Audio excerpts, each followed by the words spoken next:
номер 44-ші жалпы орта білім беретін мектептің оқушылары.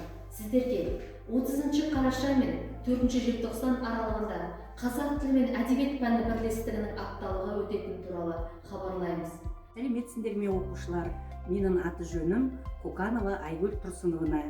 Біздің қазақ тілі апталығында өтетін сабақтың тақырыбы Ыбырай Алтынсаринның Қыпшақ Сейітқұл әңгімесі. Сабақтың мақсаты әдеби шығармадағы идеяларды анықтау. Сәлеметсіздер ме оқушылар мен мектеп оқытушылары. Мен қазақ тілі мен әдебиет пәні мұғалімі Дүрмекбаева Айнаш Төлеуғазықызы.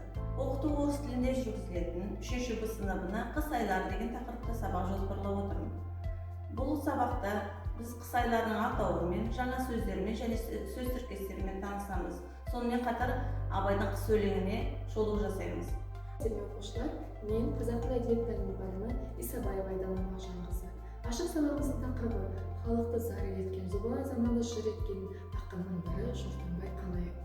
Қазақ халқының 19 ғасырдағы көрнекті ақындарының бірі Махамбет Өтемісұлының ерлігі мен шығармашылығына тоқталамыз. Шығармаларының ішінде Мен едім өлеңінің идеясына терең үңілеміз.